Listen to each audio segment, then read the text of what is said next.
Betul. Selamat sore teman-teman, sahabat Majelis Kesaksian. Alhamdulillah pada sore hari ini kita sudah mengadakan agenda Majelis Kesaksian yang ke-8 kali. Biasanya kita mengadakan di Pendopo Museum karena kebetulan lagi ada pementasan teater. Jadi kita bergeser ke ruangan yang mungkin teman-teman juga baru mengetahui bahwa di Dinas Perpustakaan dan Kearsipan Kabupaten Lebak itu ada ruangan seperti bioskop yang atau katakanlah audio visual yang bisa digunakan oleh publik juga. Nah teman-teman, kami dari Sangga Buana Institute berkomitmen untuk terus membangun kultur diskusi di Rangkas Bitung atau putaran belajar di ruang publik, karena ini perlu diisi oleh beberapa hal yang memang biasanya hal-hal yang ilmiah yang hanya menjadi putaran diskusi di dalam kampus, di ruang-ruang yang begitu formal dan lain sebagainya, sehingga hal-hal yang lebih bermanfaat itu mestinya menguasai ruang publik yang ada di Rangkas Bitung terutama. Nah ini pembicara kali ini kita akan membahas tentang geopark dan masalah lingkungan, karena beberapa hari belakangan di Lebak dikit-dikit banjir, di Lebak dikit-dikit longsor. Itu yang mesti kita lihat. Seperti apa sih sebetulnya geopark dalam memahami atau menyoalkan soal lingkungan dan berbagai masalah di dalamnya. Dan kebetulan di Kabupaten Lebak juga ada geopark Bayadom yang 2019 kalau tidak salah itu juga sudah diteliti oleh kawan-kawan dari Unpad untuk memetakan geosit yang ada di Kabupaten Lebak. Nah, tema kali ini adalah geopark dan masalah lingkungan. Pembicara kita ada Iqbal Kamil, kebetulan beliau adalah pendiri Sangga Buana Institute, juga yang menjadi pelopor geopark Bayadom bersama teman-teman geologi dari Universitas Pakuan atau orang Lebak asli yang berjurusan geologi di Pakuan Bogor. Selanjutnya ada Kang Kap. Kang Kap ini kebetulan beliau adalah Ketua Badan Pengelola Geopark Bayadom, yang nanti juga akan memaparkan seperti apa sih geopark, sudah sampai mana geopark Bayadom. Lalu kemudian di samping saya ada Kang Wandi, beliau pegiat pengabdian masyarakat di pedesaan, banyak berkecimpung dalam komunitas di desa-desa yang ada di Kabupaten Lebak, termasuk juga ekonomi kreatif masyarakat dan sebagainya. Nah itu ada hubungannya dengan geopark. Nah kita akan bicarakan pada sore hari ini. Nah langsung saja untuk pembahasan yang pertama kepada Pangkat sebagai Ketua Badan Pengelola Geopark Bayadom untuk menyampaikan sudah sampai mana geopark atau seperti apa sih geopark Bayadom. Waktu dan tempat disilakan.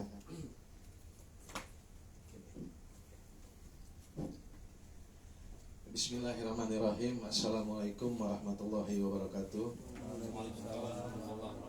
Innalhamdalillah nahmaduhu wa nasta'inu wa nastaghfiruh. Asyhadu an la ilaha illallah wahdahu la syarikalah wa asyhadu anna Muhammadan abduhu wa rasuluh. Rabbi shrah li sadri wa yassir li amri wahlul 'uqdatam min lisani yafqahu qawli. Teman-teman atau adik-adik semua yang saya cintai dan saya banggakan, mobil khusus ini dari Sangga Buana Institute yang sudah menyelenggarakan majelis kesaksian yang ke-8 ini, mudah-mudahan ada manfaat dan berkah untuk kita semua, khususnya untuk lingkungan yang ada di Kabupaten Lebak. Puji syukur marilah kita panjatkan kepada Allah Subhanahu wa taala, Tuhan yang Maha Kuasa, yang masih memberikan nikmat kepada kita, terutama nikmat iman, nikmat sehat. Karena hanya dengan nikmat yang Allah berikanlah kepada kita, sehingga kita dengan kekuatan kaki kita bisa berjalan ke tempat ini, dengan kemampuan melihat, kenikmatan mata yang masih diberikan kepada kita, pendengaran yang begitu bagus juga diperlihatkan kita. Itu semua hanya karena Allah.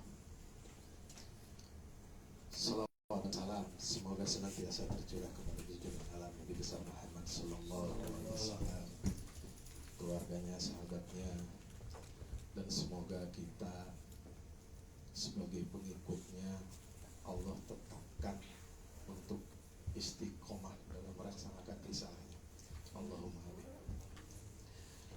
untuk teman-teman semua, pertama saya ucapkan terima kasih. Saya diundang di sini dan saya memperkenalkan diri. Yang pertama bahwa nama saya itu Engkap Kapriyadi. Kalau panggilan saya Aap. Jadi saya asli orang Bayah. Saya SD, SMP di Bayah. Nah kalau yang kebetulan dari Bayah, SMP 1 itu, SMP Negeri 1 Bayah, itu angkatan pertamanya saya. Jadi saya itu angkatan pertama di SMP Bayah. Jadi lulus tahun 82. Nah Bayah. Jadi kalau lahir saya tahun 64. Sudah tua banget lah. Angkatan Babelu. bukan angkatan adik-adik semua ya. Jadi nggak kayak bapaknya Adi ini lah. Nah ini mungkin saya seangkatan dengan bapaknya, di bawahnya dikit, tapi dengan ibunya di atasnya dikit. Sebelum ini, oh ya, SD, SMP, karena saya tidak TK ya. Dulu di Bayi nggak ada TK. Zamannya saya belum ada TK. Sekar bagus ya Pak ya? Hah? Sekar bagus ya? Nggak ada sekar bagus. Ini sesuatu yang harus teman-teman tahu. Bayah walaupun saat itu tidak ada TK-nya, tapi anak-anaknya sudah pada sekolah di luar Kabupaten Lebak. Saya sendiri ketika selesai SMP belum ada SMA di Bayah. Saya melanjutkan SMA di Bandung. Saya sekolah di Bandung. Mimpinya besar. Mimpi saya itu bisa kuliah di ITB jurusan teknik mesin. Itu mimpi saya. Tapi ternyata Allah menghendaki lain. Begitu saya tidak lulus di Sipermaru, kalau dulu Sipermaru dulu, kalau sekarang kan SBMPTN ya, dulu Sipermaru, saya ternyata gagal. Kemudian saya mau daftar di Universitas Akademi Pekerjaan Umum PU, karena saya pinginnya di teknika. Ternyata udah tutup. Waktu itu di jalan di jalan Garut atau apa gitu ya. Kemudian saya lewat di Akademi Kehutanan. Saya pikir ya daripada nganggur, tak masuk aja dulu di Akademi Kehutanan sambil saya ikutan bimbingan tes lagi. Tapi ternyata setelah saya di AIK itu, dunia kehutanan itu menarik. Akhirnya saya melanjutkan, saya tidak ikut tes lagi. Setelah selesai tahun masuk AIK saya tahun 85, kemudian 88 saya melanjutkan di Malang, Institut Pertanian Malang, jurusannya kehutanan. Nah itu mungkin pendidikan saya. Tidak sampai S2 seperti Adi ini ya. Kalau anak-anak milenial itu sekarang kan menjadi tantangan itu ya, untuk bisa sampai sekolah S2. Gak apa-apa, bahkan kalau bisa S3. Ketika orang ilmunya semakin tinggi, insya Allah akan lebih bijak dan visinya akan lebih baik. Ketika berpikirnya positif, langkahnya bijak, produknya nanti insya Allah akan kebaikan yang ada. Itu tentu harapan. Nah kemudian saya sebelum purna, saya bekerja di Perum Perhutani. Di Perum Perhutani. Perum Perhutani itu adalah badan usaha milik negara yang mengelola hutan Jawa. Hutan di Jawa dan Madura, khusus hutan lindung dan hutan produksi. Dan saya sudah purna di tahun 2020 bulan Agustus. Jadi di usia 56 tahun saya sudah purna tugas. Nah berkaitan dengan itu, alhamdulillah saya diajak nih. Ini saya udah mulai masuk ke geopark ini. Tahun 2020, di akhir tahun 2020 saya diajak oleh Kepala Bapeda ya. Waktu dulu masih Bapeda, belum Balitbangda ya. Bekerja untuk ikut bergabung di badan pengelola Geopark atau dulu namanya tim transisi badan pengelola Geopark. Jadi tahun 2020 saya gabung di tim transisi badan pengelola Geopark. Saya juga nggak tahu pertimbangannya apa sehingga saya diajak, tapi komitmen saya adalah sebagai karyawan Perum Perhutani tahun 2020 Agustus saya sudah selesai, tapi sebagai seorang ribawan saya harus tetap eksis untuk mempertahankan eksistensi hujan Jawa. Itu komitmen saya. Makanya ketika saya diajak di Geopark, kemudian saya lihat tentang Geopark, saya tertarik dan Akhirnya saya menjadi bagian dari tim transisi Badan Pengelola Geopark. Tapi sedikit saya koreksi, saya belum ditetapkan sebagai ketua Badan Pengelola Geopark. Itu baru draft. Ini saya harus sampaikan secara proporsional. Nanti kan kalau nanti ada orang Balitbang yang lihat ini, nanti kan nggak fair saya, karena belum SK Bupatinya belum ditandatangani. Apakah nanti disetujui atau tidak, wallahu alam. Jadi sementara ini saya hanya merupakan bagian dari anggota tim transisi Badan Pengelola Geopark. Nah kemudian apa sih geopark gitu ya, dari generasi milenial ini berpikir. Kalau kita sederhananya bahwa ketika ngomong geopark, yang ada di bayangan kita adalah sebuah alam. Ketika kita ada di pantai, ketika datang pagi ada sunrise-nya dengan pemandangan yang elok gitu ya. Kalau kita di gunung melihat indahnya, kemudian lihat pepohonan yang hijau dengan ragam keanekaragaman hayati yang menghijau, yang eksotik, itu kan yang dipikiran. Dan itu tidak salah, karena geopark adalah taman bumi. Kalau berdasarkan peraturan Presiden nomor 9 tahun 2009 tentang taman bumi atau geopark, geopark atau taman bumi adalah sebuah wilayah geografis tunggal atau gabungan yang memiliki situs warisan geologi atau geosite dan bentang alam yang bernilai terkait dengan aspek warisan geologi, keragaman geologi, keragaman hayati, dan keragaman budaya. Nah di Banten ini 4 unsur itu ada. 4 unsur itu ada. Tentang warisan geologinya jelas, nanti akan saya uraikan di bawah. Kemudian keanekaragaman hayatinya jelas. Kita di sini di Lebak punya TNGHS, punya juga kawan gunung perhutani yang keanekaragaman hayatinya baik flora atau faunanya luar biasa kayanya. Nah kemudian kalau berdasarkan UNESCO, geopark adalah merupakan salah satu alat pembangunan berkelanjutan untuk kesejahteraan rakyat. Untuk kesejahteraan rakyat yang memadukan tiga keragaman, yaitu keragaman geologi, hayati, dan budaya. Itu definisi daripada geopark. Yang kalau kita berbicara geopark harus paham dulu tentunya tentang definisi ini. Nah kemudian geopark dibangun atas 3 pilar. Ketika sebuah geopark tidak ada salah satu unsur ini, itu tidak bisa, belum terpenuhi untuk bisa ditetapkan sebagai geopark. Yang pertama adalah pilarnya itu konservasi. Itu mutlak, unsur konservasi, artinya apa? Pelestarian lingkungan. Apakah itu geologinya, apakah itu keanekaragaman hayatinya, ataupun keragaman budayanya. Ini menjadi mutlak kewajiban untuk dilestarikan. Kemudian yang kedua adalah edukasi.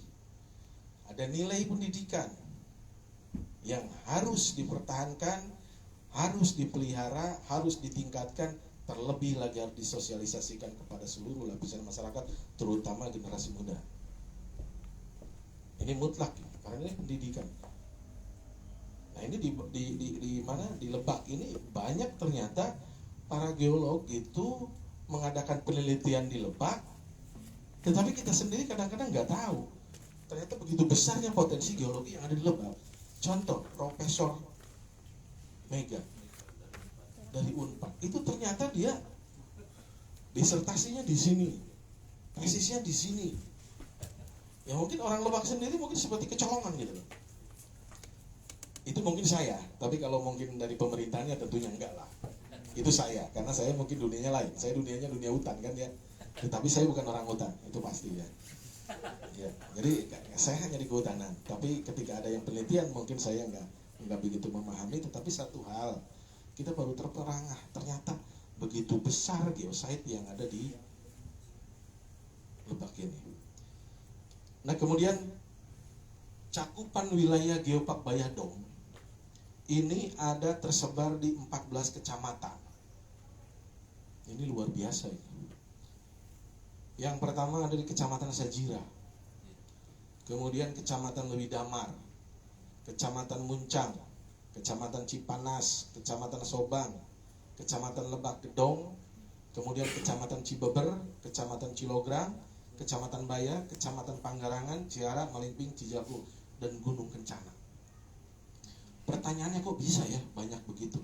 Ya tadi itu, dari 3 pilar, kemudian dari 3 unsur, itu memang tersebar di 14 kecamatan itu. Jadi kita ini geoparknya itu kaya banget begitu.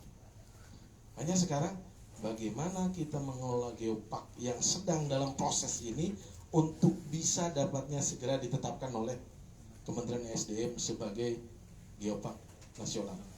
Namun saat ini dari usulan geosite yang ada sebanyak 42, setelah dilakukan inisiasi ya, setelah dilakukan penelitian oleh Badan Geologi, ternyata yang lolos untuk bisa ditetapkan sebagai warisan geologi itu hanya 32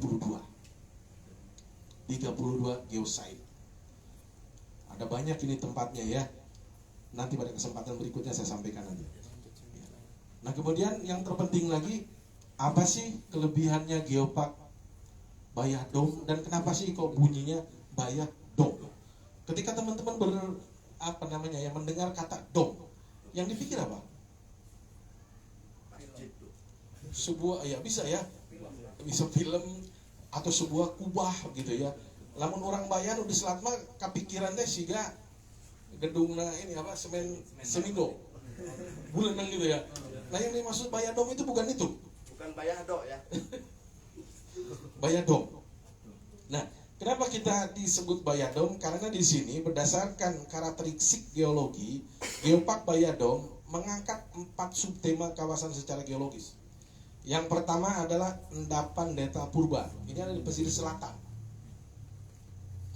Kemudian ke atasnya sedikit ada intrusi granolit. Ini ada di wilayah Cihara. Yang umurnya itu ternyata jutaan tahun. Makanya menarik bagi para geolog. Seperti Kang Iqbal. Itu ternyata bagi dia, kalau itu misalnya tiba-tiba sama Pak Juman tadi keruk, mungkin dia nanti nggak terima itu, walaupun itu punya Pak Juman tadi. Kenapa? Karena itu ternyata warisan geologi yang sangat mahal harganya. Tentu ukurannya bukan rupiah, tapi nilai, value. Nah kemudian ada satu lagi mineralisasi Kubah Bayah. Kalau ini malah banyak sudah dinikmati oleh pemerintah Republik Indonesia dengan tambang emas yang ada di Cikoto. Itu dari mineralisasi itu. Kemudian yang keempatnya adalah zona depresi Citorek. Kalau kata depresi berarti ada yang tertekan. Iya kan? Adi depresi misalnya, karena misalnya pacarnya memutuskan, misalnya begitu kan. Berarti Adi sedang dalam tekanan kan ya. Yang ada ya. Nah, Citorek itu ternyata depresi, tekanan dari Bayah-Dom itu. Makanya jangan kaget teman-teman. Kalau begitu ke Citorek di pagi hari awannya turun. Makanya disebut negeri di atas awan. Sebetulnya bukan, karena Citoreknya depresi itu. Ya ini artinya istilah di kegeologian. Nanti Kang Iqbal yang akan lebih menjelaskan lebih lanjut. Nah, dari situ makanya melalui aspek peristiwa geologi tersebut, tema yang diangkat untuk pengembangan geopark di Kabupaten Lebak adalah berkah dari proses pembentukan kubah Bayah atau a blessing from the Bayah-Dom process. Ini temanya. Makanya kita berbeda misalnya dengan geopark Ciletuh. Tahu geopark Ciletuh di mana? Nah, tahu nggak? Hah? Waduh, ini ngedengerinnya ini. Waduh. Terlalu fokus Pak ke Bapak. Apa terlalu serius gitu ya? Serius, Pak. Terlalu serius. Nah ini geopark Ciletuh itu adanya di Sukabumi, tepatnya di daerah Jampang Surade ya. Jadi kalau teman-teman dari Pelabuhan Ratu ke kanan, nah itu nanti sampai di Geopark Ciletuh. Ya, kita berbeda, karakteristiknya berbeda seperti yang saya sampaikan tadi. Nah, ada hal yang menarik bahwa Geopark tidak bisa dilakukan hanya oleh badan pengelola, apalagi hanya oleh pemerintahan saja. Kenapa demikian? Karena Geopark ini adalah dari 32 geosite tadi, itu keberadaannya itu sangat beragam. Dari 32 itu kalau tidak salah ada 8 itu ada di Taman Nasional Gunung Halimun Salak. Kemudian ada di wilayah Perum Perhutani. Dari 32 geosite itu. Kemudian ada yang di tanah milik pribadi, yang seperti saya katakan tadi itu, yang punyanya Pak siapa? Baju Manta. Ada yang di PT Semindo. Nah, pertanyaan sekarang, kenapa misalnya kita dalam artian yang peduli dengan Geopark, bahwa Geopark tidak bisa dilakukan sendiri karena memang Geopark itu bukan ada di tanah pemerintah. Maka keterlibatan masyarakat, terutama pemilik, keterlibatan Karang Taruna, para pemuda, ini sangat dibutuhkan. Saya tidak perlu merinci satu persatu di sini ya, tetapi memang keberadaan, kepedulian, dan keingintahuan dari generasi milenial ini sangat dibutuhkan dengan adanya Geopark ini untuk pengembangannya. Gak bisa kalau misalnya benar saya ditakdirkan nanti misalnya dilantik jadi ketua, saya nggak bisa jalan sendiri. Saya ini kan sudah generasi baby boomer ya. Sama Iqbal gitu Pak. Iya kan? Oh insya Allah, Insya Allah. Iya, iya. Saya jelas nggak akan bisa itu untuk bisa dilakukan sendiri oleh badan pengelola. Apalagi kemarin itu kalau lihat dari susunannya itu para baby boomer semua itu, bukan semua ya, beberapa baby boomer iya, banyak yang purna dari dinas-dinas gitu. Tapi insya Allah capable dan dia punya semangat. Siapapun yang duduk di sana nanti punya apa namanya, punya interest yang tinggi terhadap lingkungan, utamanya Geopark. Nah kemudian kenapa pemuda harus dilibatkan dalam pengelolaan Geopark? Karena di dalam Geopark ini dalam rangka marketingnya itu udah jelas gitu loh. Misalnya begini, kalau mau lihat Geopark di mana sih yang namanya Batu Bedil, nah ini dari para pengelola, terutama nanti kami akan mengajak para milenial ini untuk bisa mempositioning di mana sih Batu Bedil itu. Gitu. Kalau saya kan walaupun saya bawa ini kan terbatas banget ini. Iya. Apa namanya alat yang ada di sini ini yang dipegang saya hanya terbatas saja gitu loh. Minimal hanya bisa mengoperasionalkan sedikit-sedikit lah, bikin PowerPoint dikit lah. Selebihnya saya kan nggak tahu. Nah ini kan teman-teman yang bisa ini. Kemudian untuk bikin branding, ya teman-teman itu melalui apa namanya konten kreatif misalnya. Dan teman-teman yang bisa melakukan ini, kami hanya bisa mendorong nanti.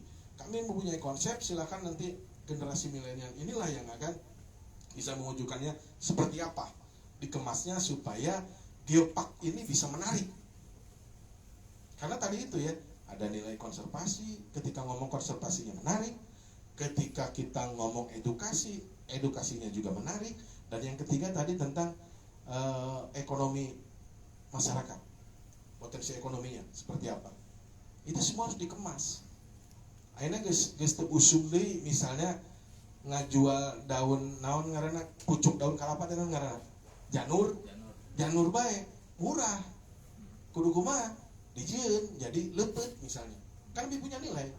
Ngajual batok lamun batok nabai dijual hargaan di kilo dibikin kerajinan tulisan dia Geopark Bayado misalnya itu nilainya akan meningkat. Nah seperti itulah kenapa di dalam Geopark ini kami akan melibatkan para pemuda untuk bisa memacu Geopark Bayadom ini ketika sudah ditetapkan oleh Kementerian ESDM sebagai Geopark Nasional.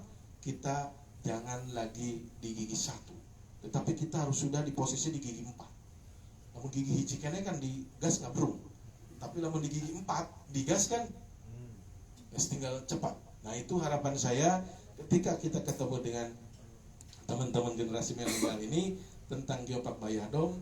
Kami tunggu bagaimana pemikiran sumbangsi teman-teman dalam rangka peningkatan potensi geopark ini. Itu sesi pertamanya. Sesi keduanya tentang masalah lingkungan. Karena tadi undangannya masalah lingkungan ya. Saya ingin menyampaikan gini saja. Kalau tentang masalah dikupas satu persatu terlalu banyak.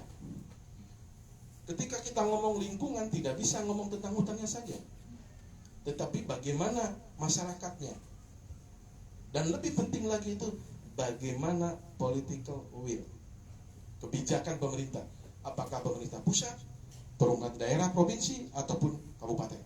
Itu sangat mempengaruhi kualitas lingkungan. Kalau kita berbicara tentang lingkungan, saya ingin mencoba menyampaikan tentang eksistensi hutan Jawa. Hutan di Jawa ini sekarang sudah kurang dari 30% dari luas daratan. Dulu ketika masih Undang-Undang 41 tentang Undang-Undang Pokok Kehutanan, bahwa luas kawasan hutan itu tidak boleh kurang lebih dari 30% dari luas daratan. Kondisinya sekarang peraturan perundangannya apa masih seperti itu apa enggak, Allahu a'lam. Tapi yang jelas luas kawasan hutan kita ini di Pulau Jawa sudah kurang dari 30%. Nah, hot issue di hutan Jawa ini perlu saya sampaikan ke generasi milenial ini. Ada yang namanya surat keputusan Menteri Kehutanan, Menteri Lingkungan Hidup dan Kehutanan nomor 287. Kalau pendeknya itu tentang kawasan hutan dengan pengelolaan khusus di Jawa Barat, Jawa Tengah, Jawa Timur, dan Provinsi Banten. Nah di sini dalam KHDPK ini nanti pemerintah akan membagi, saya koreksi. Pemerintah akan mengambil alih kelola hutan Jawa yang awalnya oleh Perum Perhutani. Sekali lagi, pemerintah melalui P287 KHDPK akan mengambil alih hak kelola dari Perum Perhutani untuk kepentingan satu, ya, perhutanan sosial. Kemudian yang kedua, penataan kawasan hutan dalam rangka pengukuhan kawasan hutan. Kemudian yang ketiga dalam rangka penggunaan kawasan hutan. Kemudian yang keempat dalam rangka rehabilitasi hutan. Kelima pelindungan hutan. Dan keenam pemanfaatan jasa lingkungan. Saya sedikit saja ingin disampaikan. Terkait dengan perhutanan sosial yang ada di benak masyarakat sekitar hutan itu bagi-bagi hutan. Bagi-bagi lahan. Memang di dalam peraturan Menteri nomor 83 tahun 2016 tentang perhutanan sosial, kemudian peraturan Menteri Kehutanan, Menteri Lingkungan Hidup dan Kehutanan nomor 39 tahun 2017 tentang perhutanan sosial di wilayah kerja Perum Perhutani, maka di situ memang ada yang namanya perhutanan sosial dalam skema IPHPS, izin pemanfaatan hutan, perhutanan sosial. Kemudian satu lagi dengan Kulin KK. Di situ bahwa pengelolaannya itu bisa dengan masyarakat dan itu berdurasi waktu 35 tahun. Nah, ketika muncul KHDPK dengan 35 dengan perhutanan sosial, yang ada di benak masyarakat ini adalah bagi-bagi lahan seluas 2 hektar masing-masing dan mereka bisa mengelola selama 35 tahun. Nah, ini potensi yang berpotensi. Sekali lagi saya katakan, berpotensi untuk bisa merusak hutan kalau pengawalannya tidak benar.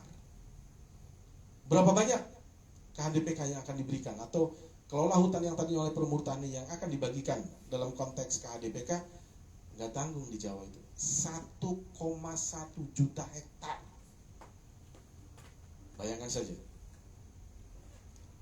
Khusus di Provinsi Banten itu ada 59.978 hektar yang akan keluar dari pengelolaan Perum Perhutani, akan dilakukan KHDPK, kawasan hutan dengan pengelolaan khusus. Nah ini kalau di dunia bagian lain nih, Jawa Barat, Jawa Tengah, Jawa Timur, ini banyak orang-orang yang terus mendiskusikan ini. Bahkan DPR RI melalui Komisi 4 itu sudah sampai kepada tahap menolak SK ini, bahkan ada wacana untuk memperadilankan terhadap para pengambil kebijakan terkait dengan ini. Nah, ini yang ingin saya sampaikan ke teman-teman adalah bagaimana kalau kita peduli dengan lingkungan, ketika ada kebijakan pemerintah berkaitan dengan lingkungan, tolong teman-teman untuk kritis. Karena apa? KHDPK hadir juga di Banten dengan luas 59.978 hektar. Pertanyaan di mana saja? Nah, ini yang kita nggak tahu. Karena di dalam SK itu tidak disebutkan 1,1 juta hektar itu di mana saja gitu. Misalnya di Banten 59.000 itu di mana saja? Apakah ada di Muncang di petak sekian kalau di perhutaninya, atau di Bayak di petak sekian? Belum ada. Yang ada di benak masyarakat adalah bagi hutan, dapat hutan seluas 2 hektar, dan itu bisa saya nikmati untuk jangka waktu 35 tahun dan bisa diwariskan. Bisa diwariskan. Bunyi undang-undangnya, peraturannya begitu. Nah, ini teman-teman, mari kita kritisi, tetapi kita hakul yakin bahwa apa yang inisiasi oleh Kementerian Kehutanan dengan melalui PEK 287 tentang kawasan hutan dengan pengawas khusus, niatnya baik. Niatnya baik. Tetapi terkadang dalam perjalanannya ini banyak-banyak penumpang gelap. Seperti halnya dulu kan kereta api Rangkas Jakarta. Ya. Dengan bayar hanya 500 perak saja kan masih banyak penumpang gelap gitu loh. Makanya dengan sekarang komuter CL itu sudah nggak ada lagi itu. Nah, mudah-mudahan juga apa yang menjadi kebijakan pemerintah dalam Kementerian Lingkungan Hidup dan Kehutanan akan membawa perubahan kepada yang lebih baik. Tentunya itu butuh pengawalan, butuh perhatian, dan butuh kepedulian dari kita semua, terutama generasi milenial. Mungkin sementara dari saya itu. Terima kasih. Ihdinas siratal mustaqim. Assalamualaikum warahmatullahi wabarakatuh.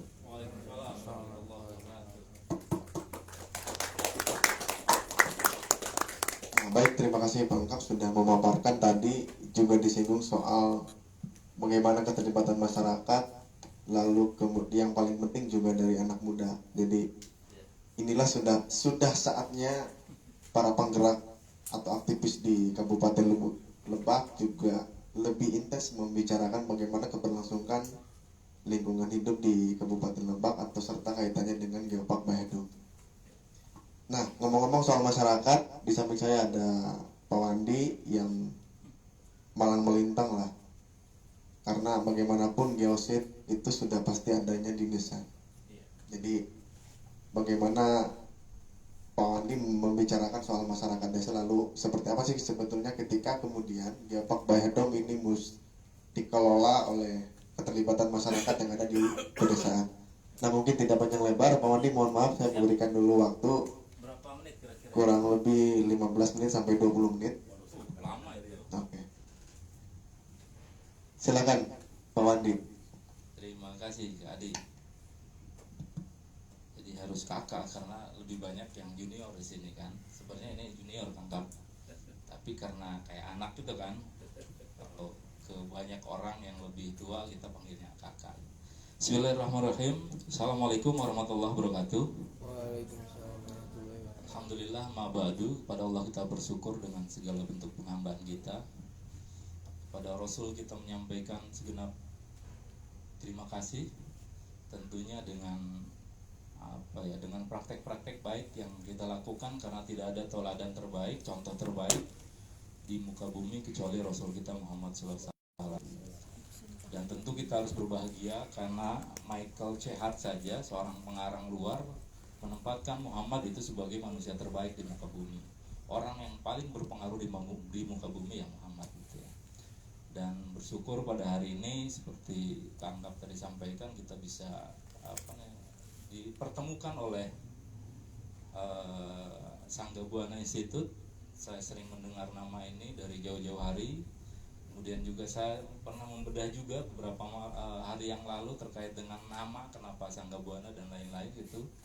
Dan ternyata semangatnya panjang gitu, karena saya mengenal apa junior atau apalah gitu ya, adik-adik saya termasuk Kang Iqbal itu sebagai orang yang konsisten. Jadi di berbagai tempat di selatan dulu kami sering diskusi, di Lebak Utara atau ini ibu kota Kabupaten Lebak juga kita berdiskusi, dan mudah-mudahan ini dijaga terus konsistensi ini, karena manusia yang akan tercatat baik itu biasanya konsisten gitu ya.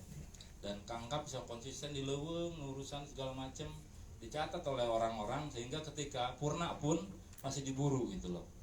Beliau purna aktif di Kadin kemarin kan, masih pengurus sekarang, kemudian ketika purna juga diperbutkan menjadi badan pengelola. Siapa nih orang kan?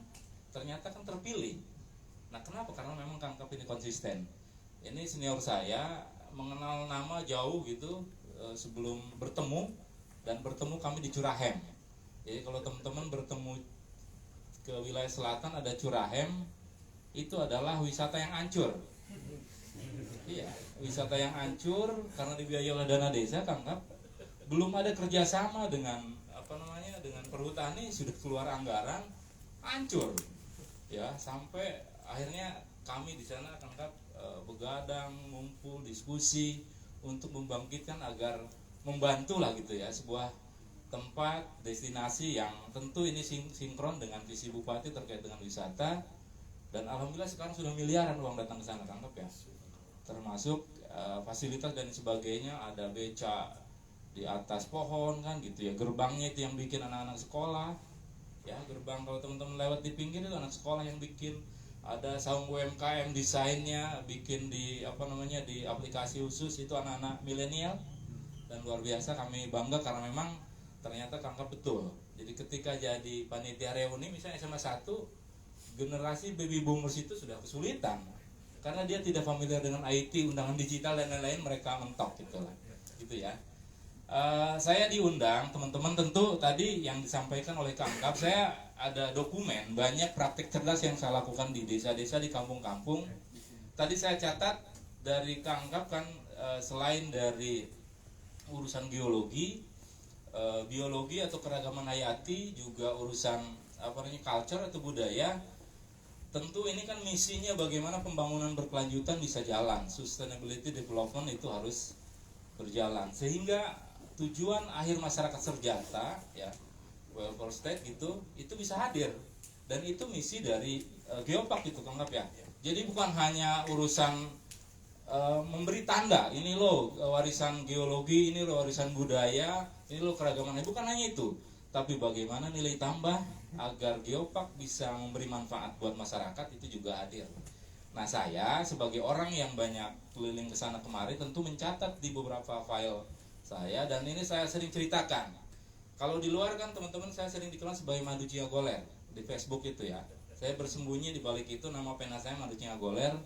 Facebook saya selalu bercerita terkait dengan aktivitas yang lucu-lucu, yang kira-kira mengkritisi pemerintah, yang kira-kira ada nilai baik yang harus saya sebarkan ke orang lain gitu ya.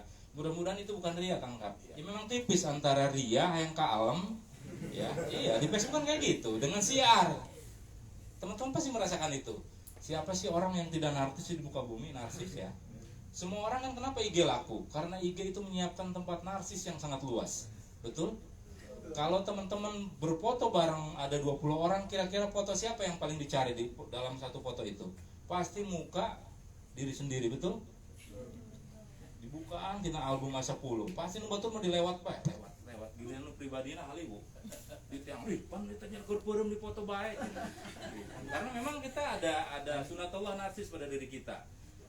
Nah, teman-teman yang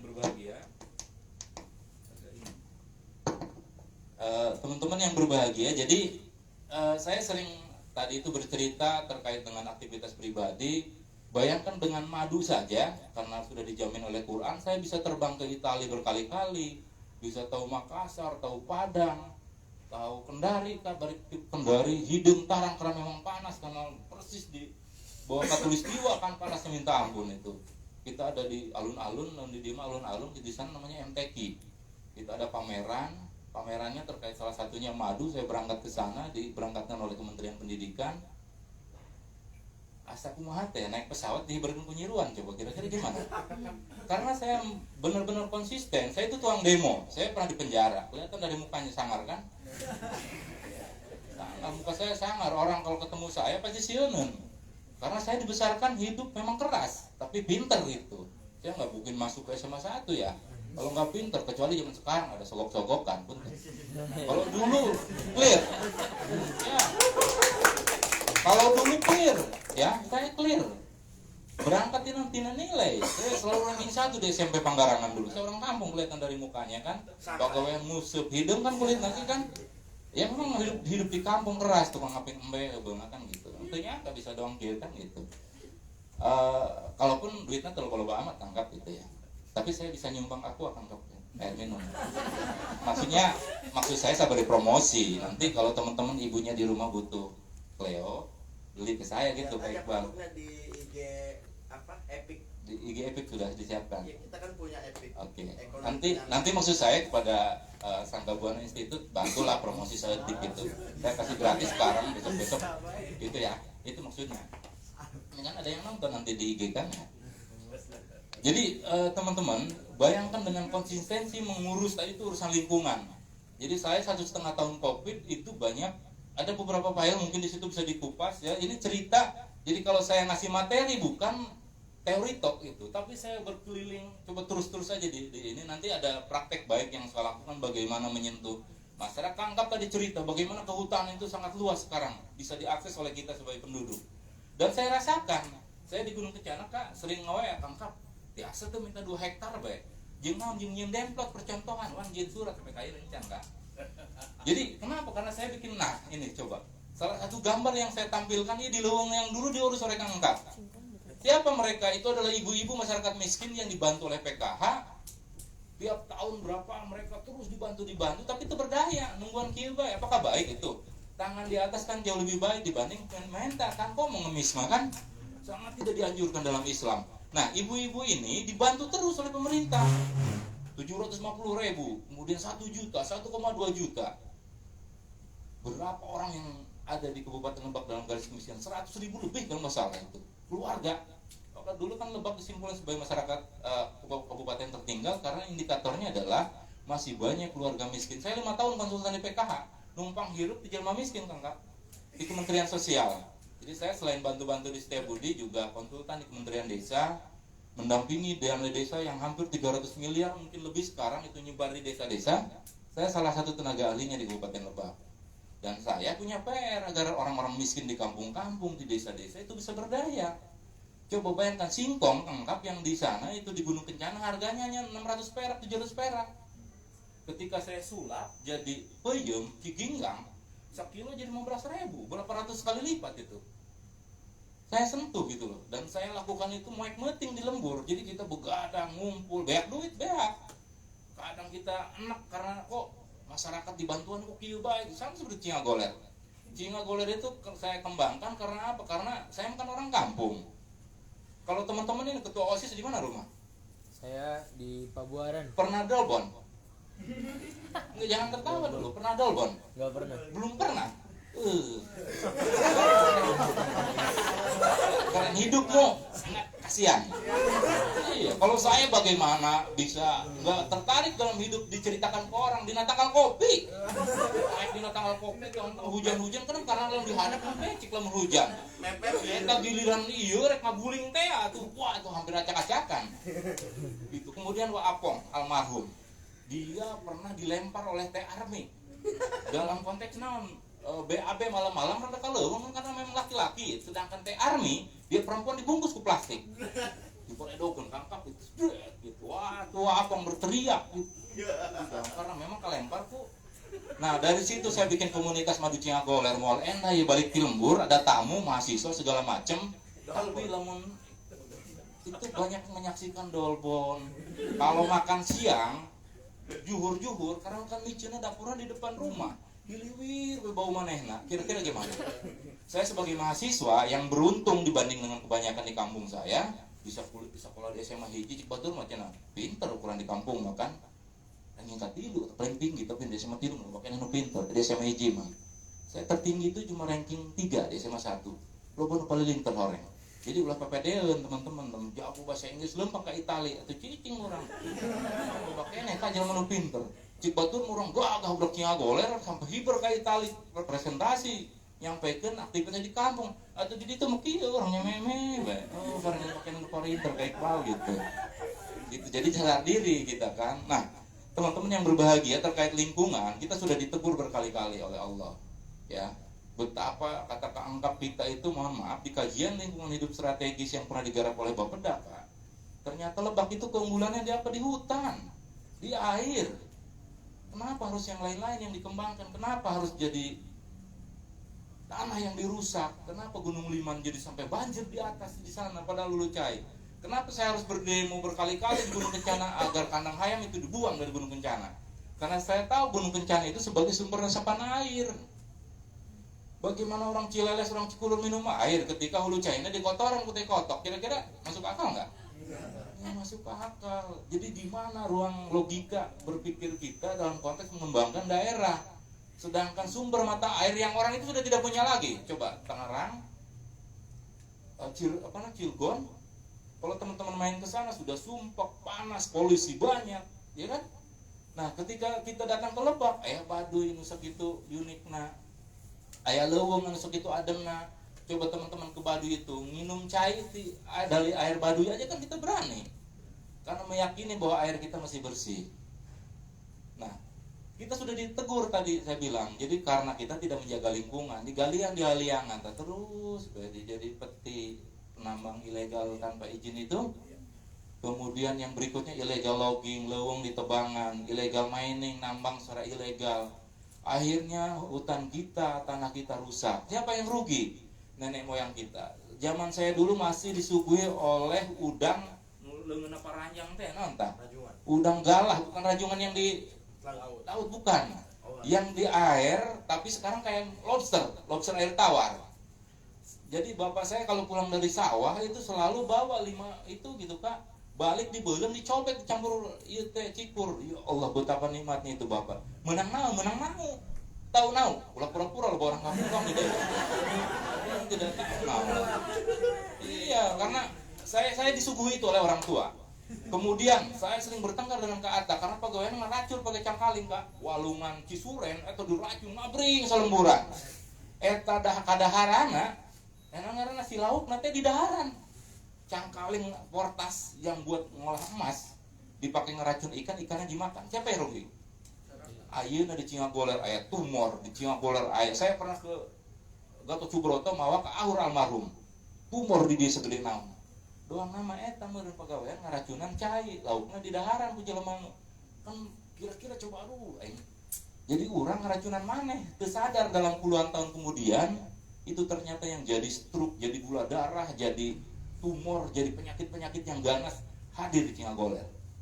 Nah, dari situ saya gerakan komunitas, dari situ saya mau meeting di Gunung Kencana, saya mendata beberapa potensi yang ada di kampung, teman aya Dangder, aya Niruan, ya kan? Itu ada di kampung-kampung ternyata. Bayangkan sekarang itu di Kabupaten Lebak, itu ribuan koloni Niruan ada. Ada di mana? Di Banjarsari, di Taman Sari, ada di Bulakan, di Lewi Damar, ada di Nayagati. Potensi yang sangat luar biasa. Nah, saya bercerita tentang ini contoh tadi agak cepat aja coba. Di belakang saya melakukan aktivitas di kampung-kampung. Nah, saya ingin teman-teman tadi kita sudah diberikan alam yang sedemikian kaya, tadi air yang sedemikian bersih, hutan yang sedemikian banyak, kenapa enggak kita manfaatkan? Ini praktik yang saya lakukan menemukan misalkan ini di Cirinten, di Nangerang. Ibu-ibunya kalau pulang dari sawah dia nganyam. Hampir semua ibu-ibu bisa nganyam. Di mana coba di Lebak Enuk itu? Saya sudah keliling kemana-mana tidak ada. Di Panggarangan itu hanya 1-2 penganyam. Tapi di Nangerang itu ibu-ibu pulang dari sawah nganyam Kak. Tukang awang punang ke Salakina ke neangan hoe kalau wong Baduy, kalau wong tadi Gunung Liman dan sekitarnya. Nanti ibu-ibu yang ini yang nganyam terus gitu tuh. Sabari nungguan kejo asap. Ya kan? Nah, kemudian saya tulis, saya dokumentasikan karena saya meresep nulis. Saya sekarang dengan mahasiswa Setiabudi bikin herbarium, kumpulin, ada terkait identitas budaya saya tulis, kemudian ada nanti terkait ramah anak di sekolah dan lain saya tulis konsepnya kayak gimana. Nah, ini yang saya tulis ketika jadi tenaga ahli di Kementerian Desa. Saya ceritakan tuh si ibu-ibu di Nangerang itu datang ke Imah Jaro doang gitu tuh goreng gimana ge. Maghrib di sana ngumpul segala macam. Hayu saya kasih itu Kak masukan ke DPMD. Wah enak anggarkeun. Teu ngartieun orangnya orang DPMD mah. Nu ngaranna ngangkat potensi itu teu ngartieun Kak. Atuh dicoretan. Naon cenah nu kitu? Allahu Akbar. Hirup kumaha sebenarnya gitu. Jadi saya kadang bingung juga kepada beberapa orang di pemerintahan ini. Gak apa-apa live kan ya? Gak apa-apa. Insya Allah saya berdasar, kritik saya berdasar ya. Jadi saya kadang nggak habis pikir, ini kan potensial. Bayangkan kalau ini di branding jadi kampung anyaman, anak sekolah belajar kadinya, ya kan? Ibu-ibu didinya yang kayak menang penghasilan tambahan. Mun ada identitas lain, ini kan penyuplai anyaman terbanyak di Kabupaten Lebak hanya dari sini. Karena hampir semua ibu-ibunya bisa nganyam. Next coba. Jadi ada banyak hal yang bisa. Nah, saya itu bukan jadi YouTuber bukan, tapi saya selalu mendokumentasikan sesuatu. Hasil dokumentasi ini kayak gini. Nah, jadi itu dibayar jadi narasumber di tempat lain mah dibayar biasanya. Di dia mah rugi. Jadi narasumber kudu nyumbang cai. Terus kieu pilek nage kudu gogorowokan. Itu biasa kan. Ladang amal, tapi ternyata dibalasnya dari tempat lain biasanya. Saya dokumentasikan teman-teman seperti di belakang tuh. Jadi saya kumpulkan dokumen, saya bikin video, saya bikin YouTube. Nanti dipanggil lagi. Jadi kalau saya diundang oleh beberapa dinas untuk sarua jadi kompor gitu, kayak gini, nanti saya panggil lagi tuh dokumen tuh gitu. Bisa next gitu ya. Nah, ini adalah praktek baik yang saya lakukan. Nah, ini curahen. Curahen kayak gini dulunya kan bisi bohong tak potona tak gitu. Terus coba. Kan kayak gini tuh masih leuweung can aya naonan kan. Ayeuna bandingkan oleh teman-teman dengan keadaan sekarang next coba terus. Upaya lain ya tentu kayak gini nanti Sangga Buana juga sebagai masukan ya kita bangun jejaring lah. Ya dengan hal-hal lain sampai Kang Murad Belut Kak, itu kami garap. Kalau teman-teman pernah dengar Murakadu? Dari swasta saya komponen saya ketua pelaksana. Jadi Murakadu di Kabupaten Lebak saya ketua pelaksananya. Dari swasta. Hutang orang dinas buka hutangnya nih karena beberapa itu ke orang. Aduh, jadi pihak dihadirkan dipajang nanti coba dokumennya ya kayaknya terus aja. Jadi Murak Belut, ngalung segala macam saya lakukan. Apa maksudnya? Untuk mengapresiasi pemberian Allah. Ternyata kita itu diberikan sedemikian banyak potensi di Kabupaten Lebak. Kenapa harus ingkar dari keadaan itu semua? Nah ini anak-anak sekolah yang bikin teman-teman ya. Nah ini sampai ke tentara-tentara kurang didampingan. Kalau teman-teman nggak percaya datang ke Mandala Yuda, di sana ada outbound. Urang ngomporan tentara nusak itu garanasna. Bikin profil kayak gini, saya bikinkan profil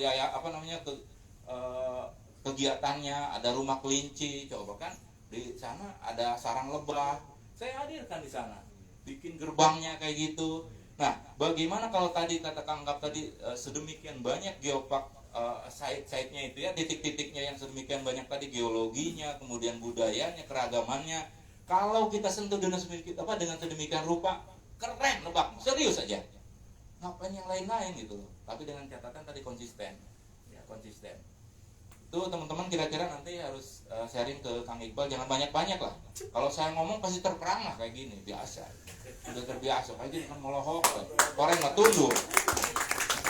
Karena saya berbicara tentang fakta, ya, lain nggak bohong lain. Jadi saya mau ngeting Kang Kap keliling ke kampung-kampung selalu dikumpulkan dokumen kemudian tampilkan lagi.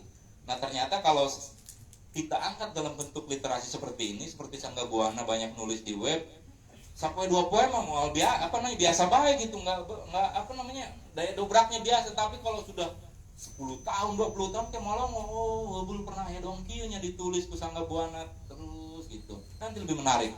Jadi nanti asiknya bukan sekarang, ketika kalian sudah lulus 10-20 tahun ke depan, besar ada aki-aki gitu dong, Kangkap nanti akan keren. Jadi saya rasa itu.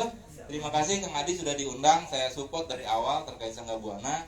Tentu konsisten lah ya, dan terus mudah-mudahan ulah kabeliku duit murah gitu, terus konsisten jadi orang itu, karena insya Allah yang dicatat oleh orang adalah salah satunya adalah konsisten, bukan hanya konsisten tentunya. Itu aja, karena balik ke rada pilek ya. Terima kasih. Assalamualaikum warahmatullahi wabarakatuh. Nah baik, terima kasih Pak Wandi. Jadi tadi Pak Wandi sudah menjelaskan banyak hal, tapi yang perlu digarisbawahi adalah tentang dolbon. Karena dolbon adalah penegasan diri Pak Wandi bahwa sumber inspirasi. ya, itu diksi menjadi penegas diri bahwa Pak Wandi sudah berkeliling banyak desa dan dia tetap bertahan dengan keaslian sebagai orang kampung. Saya orang Lampung. Asli. Walaupun sekolah di Jakarta kan? Sekolah di Jakarta, PMDK, berarti kan pinter ya? PMDK kan tanpa tes ya? Pakai nilai rapot ya kan? Berarti pinter nggak? Pinter lah gitu. Hese amat gitu. Mending ulah dong orang disebut bagus. Nah oke, tadi juga ada beberapa poin bahwa menurut KHLAS, Kajian Lingkungan Hidup Strategis Kabupaten Lebak, bahwa kita punya potensi di wilayah hutan beserta isinya terutama sumber daya air yang ada di Kabupaten Lebak. Nah hari ini kita bisa melihat bagaimana sebetulnya arah pembangunan Kabupaten Lebak, dan itu harusnya bermuara pada KHLAS tadi, karena tumpuan perencanaan pembangunan kabupaten biasanya itu bertumpu pada hasil kajian lingkungan hidup strategis salah satunya. Jadi ada hutan dan ada air. Jadi kalau misalkan kemudian ada geopark, ya berarti kita mesti kawal itu, karena di situ ada unsur geologinya, geosid, terus juga ada kultur diversity, biodiversity, flora dan fauna di berbagai wilayah geopark di Kabupaten Lebak. Nah selanjutnya pembicara yang terakhir ada Iqbal Kamil. Beliau adalah lulusan geologi yang akan berbicara seperti apa sih sebetulnya geopark dan masalah lingkungan, lalu apa yang menjadi masalah pembangunan di Kabupaten Lebak sehingga kita banyak dipertontonkan atau diperlihatkan dengan berbagai persoalan lingkungan yang ada di Kabupaten Lebak. Waktu dan tempat disilakan. Saya tidak lupa mengingatkan sampai kurang lebih 15 menit atau sampai 20 menit, setelah itu kita dilanjut diskusi.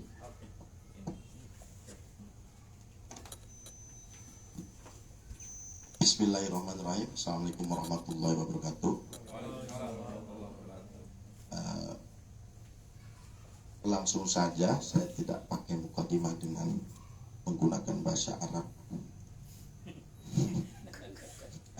Sebelum itu Mas Adi tolong ke slide PowerPoint sebelumnya. Nama saya Iqbal Asegaf Muhammad Kamil. Karena saya tidak begitu syariah, jadi yang Asegafnya saya sembunyikan, malu saya pakai nama bapak saya Kamil agar saya tidak lupa asal usul. Tuh, kalau bapak saya kakeknya orang Bayak 1, bapaknya orang Bayak 1, sama dengan Pak Engkap. Kalau dari ibu dari Menes, Pandeglang, dari Manungtung. Saya kan ini syiar ya, yang seperti yang dikatakan oleh Pak Wandi, jadi saya juga akan menyiarkan kan, syiar kan harus disiarkan, berarti harus disiarkan karena pembahasan yang akan saya bahas atau bagi ceritanya pada kawan-kawan itu soal sejarah atau perjalanan geopark itu sendiri. Jadi saya juga harus sedikit membicarakan siapa saya, karena soal geopark, soal geologi, soal kehutanan, soal pemberdayaan masyarakat itu soal kapasitas dan harus dibuktikan dengan foto kan. Kalau saya kan nggak buat PowerPoint kawan. Saya SD Sukajadi 2 lulus. SD Sukajadi 2 Kecamatan Panggarangan, kemudian SMA itu di Manbaya, Man 1 Lebak hari ini. Kemudian saya kuliah ke Bogor, ke jurusan geologi atau ilmu kebumian. Nah sebelum memilih jurusan geologi, karena saya tersesat di jurusan itu, saya inginnya seni musik, karena saya suka seni. Tadi juga saya nonton teater, nanti kita akan sambungkan dengan soal itu. Mengapa saya harus berbicara asal usul, karena saya akan sambungkan dengan pengentasan teater tadi. Saya suka seni sebenarnya. Kemudian di tahun 2014 kita mulai masuk nih pada soal geopark, sedikit demi sedikit. 2014 sebelum saya lulus, saya bertemu dengan Kang Adi di Bandung dan sudah membicarakan soal geopark. Bukan geopark, saya koreksi, bukan geopark, geowisata atau pariwisata kegeologian. Dan alhamdulillah di jurusan geologi Universitas Pakuan tuh ada mata kuliahnya tuh geowisata. Di dalamnya itu ada geopark, ada geowisata, ada pariwisata yang lain, ada istilah-istilah yang lain dan lumayan banyak. Nah, 2016 saya lulus, saya masuk 2009. Alhamdulillah 7 tahun karena saya orang baik kan. 7 tahun saya lulus hampir DO, 2 bulan lagi saya DO. Karena saya terlalu suka memperhatikan Mang Apuk di kampung-kampung. Nah, setelah kami membicarakan soal pariwisata yang berbasis kegeologian atau yang berangkat dari soal geologi, 2019 ada serombongan kawan-kawan dari Bogor mulai membicarakan lebih dalam soal geopark. Dan kebetulan itu kawan-kawan kita, kebetulan mereka tahun angkatan agak muda dari saya untuk di geologi Pakuan. Dan dibicarakan di awal itu ke Pak Wakil Bupati 2019,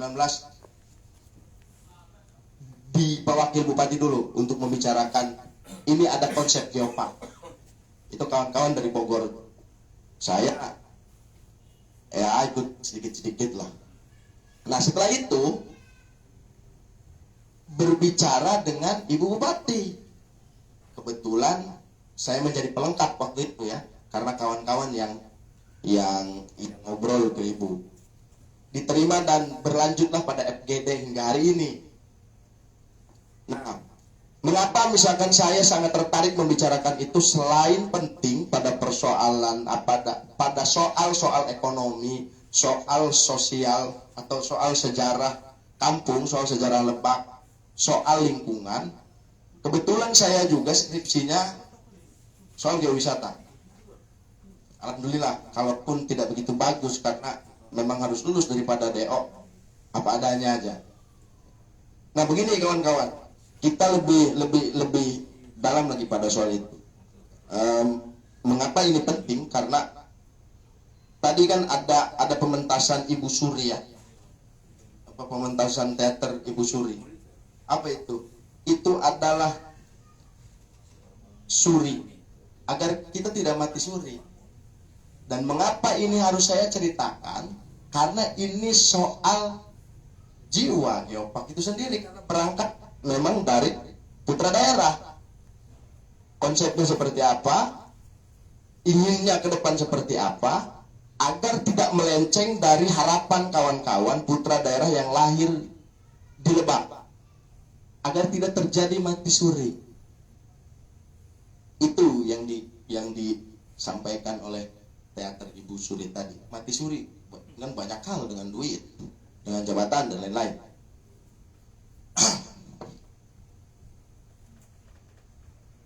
Nah, gini kawan-kawan, menyangkut soal tema kali ini, geopark dan masalah lingkungan, saya sedikit menambah dari paparan Pak Engkap. Geopark itu betul sederhana aja, sederhana. Saya tidak masuk pada definisi karena jika saya khawatir dengan definisi kawan-kawan tidak mampu menangkap apa sebenarnya geopark itu sendiri secara imajinasi. Sederhananya begini, geopark itu ekowisata atau pariwisata. Ekowisata nih, wisata alam yang di dalamnya ditambahi dengan pengetahuan atau soal-soal kegeologian. Apa geologi itu? Geologi itu ilmu bumi. Seharusnya geologi juga ini membahas semuanya, termasuk karena di dalam geologi ada pembahasan biosfer, ada litosfer dan atmosfer. Cuma di kampus terlalu dalam membahas soal lapisan batuan. Ada lapisan batuan pasir, kemudian ada lapisan batuan lempung, ada gamping, kalau bahasa kampungnya tuh karang, batu karang. Nah, mengapa konsep geopark ini kita ajukan pada pemerintah? Satu, karena bagi kami ekowisata yang sudah dulu ada di dunia ataupun di Indonesia itu tidak mampu menyelesaikan persoalan lingkungan dan ekonomi. 2020 banjir, kemarin banjir, Jakarta juga banjir, di daerah lain juga banjir. Mengapa? Karena kita tidak masuk mendalami soal yang di dalam bumi. Kita terjebak pada persoalan kulit bumi dari pepohonan ke atas yang nampak, dan tidak ada yang mendalami soal geologi. Misal begini, mengapa Lebak itu banyak sumber airnya? Karena bukan hanya pepohonan tuh, bukan oke hutan, tapi intinya itu pada lapisan batuan. Karena di situ ada aquifer namanya. Aquifer itu lapisan batuan yang mampu menyimpan dan mengalirkan air. Kalau batuan itu atau lapisan batuan itu kita hancurkan,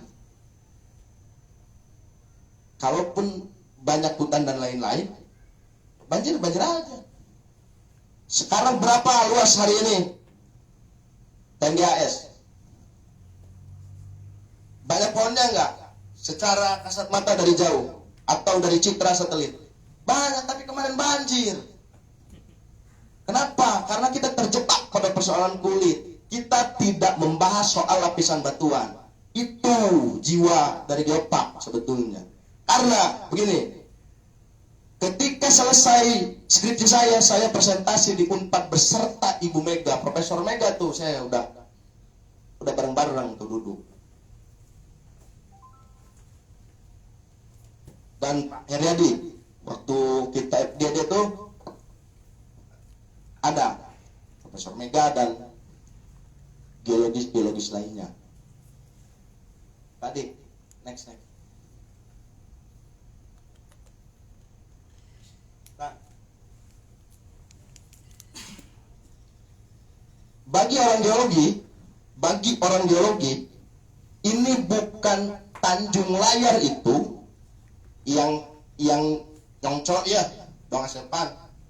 Bukan hanya indah dari mata, bukan hanya bentuk, tetapi ada keindahan yang sangat mendalam dan lebih dalam. Jika kita mau masuk pada relung Tanjung Layar itu, sorry agak British, itu batu pasir, dan ini indikator dum. Ini indikator dum. Dum itu apa? Kubah. Kubah itu apa? Kayak kubah masjid. Berapa luas dia? Kalau bagi kami itu seluruh Kabupaten Lebak. Kemudian sejak kapan dia terbentuk? Sejak ribuan tahun yang lalu, jutaan tahun yang lalu, bahkan mungkin ada hubungannya dengan Gunung Sunda Purba. Jika kalau kita mau bahas soal sejarah, terus itu soal geologi. Mengapa itu menjadi penting? Bukannya soal indah bagi kami. Dan mengapa Kars Gamping itu menjadi penting? Misal seperti Gunung Curi. Gunung Curi di Bayah tuh. Itu dulu gini, keseruannya apa? Gunung Curi, Batu Karang kan? Siapa yang pernah ke Gunung Curi atau siapa orang Bayah di sini? Ya, nggak ada. Coba kawan-kawan nanti search, cari di Google Gunung Curi, itu karang dan dulu itu laut.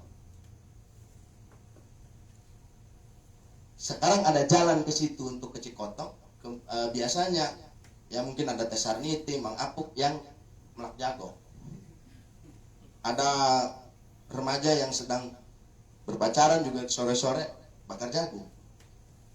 Saya tidak bahas soal ekonominya, dan paling hanya saya sentuh sedikit aja. Itu laut. Itu dulu laut. Itu value yang tadi disinggung sama Pak Engkap. Itu value yang sangat tidak bisa ditukar dengan uang. Selain begini, itu ada batuan pasir di sana. Itu terjadi akibat sedimentasi atau pengendapan. Nah, proses sedimentasi ini sekurang-kurang setebal-tebalnya nih, setebal-tebalnya 1 tahun itu 1 mili. Proses sedimentasi setebal-tebalnya 1 tahun itu 1 mili, itu jika berjalan normal dan pada wilayah yang khusus. Tebalnya kalian jumlah aja, kali aja, perhitungan sederhananya begitu. Kalian kali aja. Kalau itu dikeruk dengan ekskavator, tidak 1 jam. Dia sudah menghilangkan value yang sudah mengendap di situ jutaan tahun lamanya, atau ratus juta tahun lamanya, ratus ribu atau miliar tahun lamanya. Dan untuk siapa? Untuk siapa itu? Untuk siapa ini? Bukan hanya untuk diperdagangkan di Instagram, di Facebook, atau di status WA. Tapi itu harus menjadi bagian penting bagi diri. Mengapa? Karena dulu hidup nenek moyang kita. Misal di Citorek, hidup nenek moyang orang Citorek,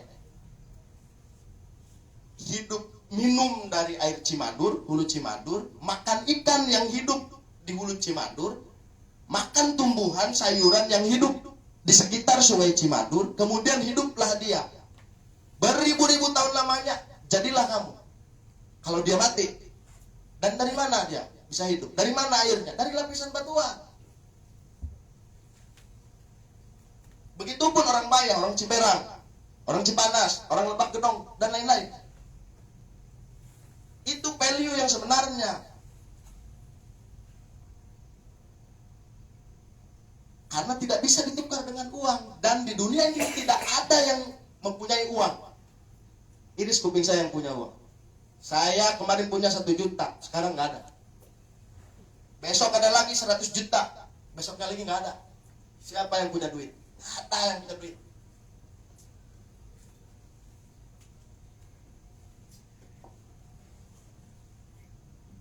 Nah, kemudian itu saya hubungkan.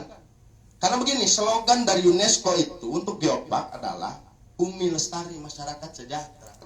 Soal kesejahteraan itu bukan soal banyak duit saja, tetapi udara yang segar yang kalian hirup sehingga kalian menjadi hidup atau manusia yang sehat.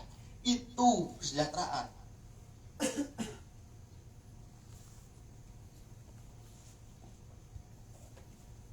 Ya, lebih lanjut kita nanti buat lagi agenda yang lebih ini. Saya janji kalau kita buat lagi saya akan buat poin. Terima kasih. Assalamualaikum warahmatullahi wabarakatuh. Kalau Pak Wandi terperangah karena lucu, kalau saya pasti iya oke ya gitu. Kalau saya yang ngomong. Assalamualaikum warahmatullahi wabarakatuh.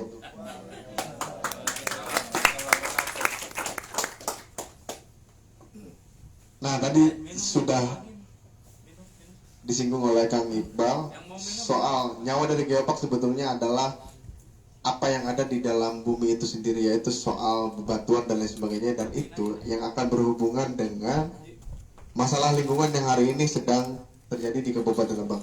Nah, teman-teman, kita masih ada waktu kurang lebih 30 menit untuk mendiskusikan tema pada sore hari ini. Kepada teman-teman, silahkan untuk mendiskusikan soal ini, mendiskusikan atau menanyakan atau ada pertanyaan untuk didiskusikan soal Geopark dan masalah lingkungan yang tadi sudah dibahas oleh 3 pembicara di depan. Nah, baik, kepada teman-teman silakan untuk mengajukan diri. Nanti bisa ditujukan kepada siapa pertanyaannya. Oke, ada yang mau memulai? Kayaknya ini. Anda. Anda yang di depan ini. Oh saya? Iya. Ya udah Kek. Oke, boleh. Siap. Silakan. Langsung saya dari tempat duduknya.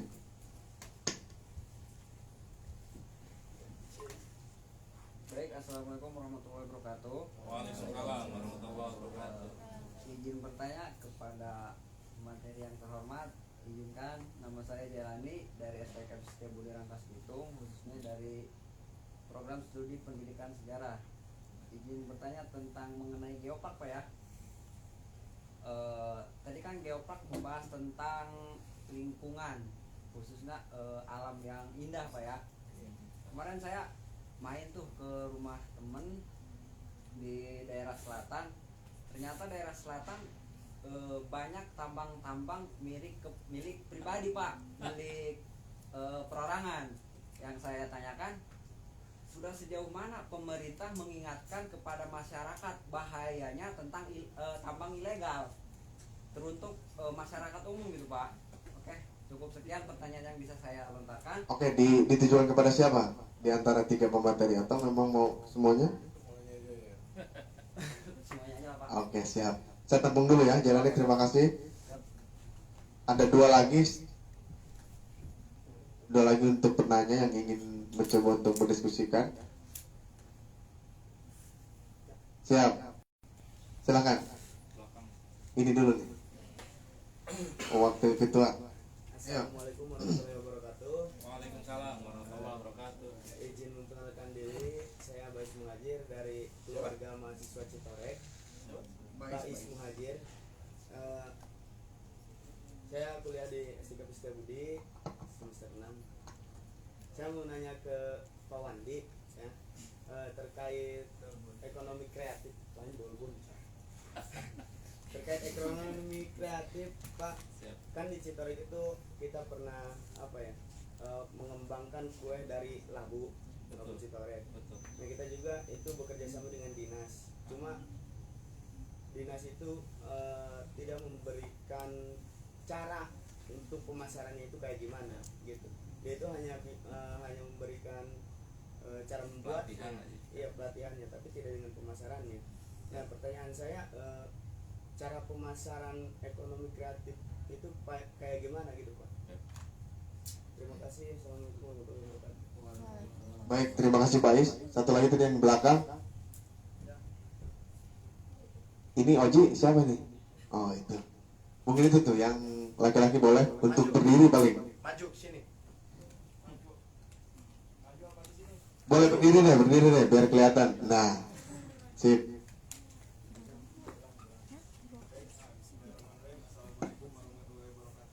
Waalaikumsalam warahmatullahi wabarakatuh. Perkenalkan, nama saya Kadir. Saya dari Latansa, jurusan ekonomi manajemen. Mungkin ya kita lebih berbicara lingkungan ya Bang ya, diskusikan terkait lingkungan. Bahwasannya berbicara lingkungan ya ruang lingkupnya nggak hanya lingkungan itu sendiri ataupun perhutanan ya Bang, tapi lebih kepada masyarakat dan tadi terkait kebijakan politik gitu yang ada, baik itu di pusat maupun yang ada di pemerintahan daerah. Berkaitan dengan pembahasan tadi, bahwasannya ya potensi alam kita ini sungguh melimpah ya. Itu saya tahu itu gitu. Dari semenjak saya masuk ke pendidikan formal yaitu SD kelas 1 SD, bahwasanya saya didoktrin Indonesia itu negara kaya gitu. Benar nggak teman-teman? Teman-teman pasti mengenal itu dari semenjak kecil ya. Tapi kenapa kekayaan alam kita nggak berdampak kepada ekonomi masyarakat gitu kan? Karena saya anak ekonomi, saya akan melihat sudut pandang ini dari segi ekonomi gitu. Kalau saya lihat gitu dari kebijakan ekonomi sendiri gitu, yang bermasalah yang ada di Indonesia. Ketika saya mengkaji terkait mengapa Cina ini menjadi negara maju hari ini, karena negara Cina itu konsisten gitu dalam gerakan ekonominya. Mereka melihat literasi dalam konteks peningkatan ekonomi, dia itu bertahap. Jadi mereka itu mengenali dulu siapa nih gua itu gitu, siapa Cina itu, di mana letak kekuatan Cina dan kelemahan Cina. Nah maka mereka mulai dari situ kajiannya.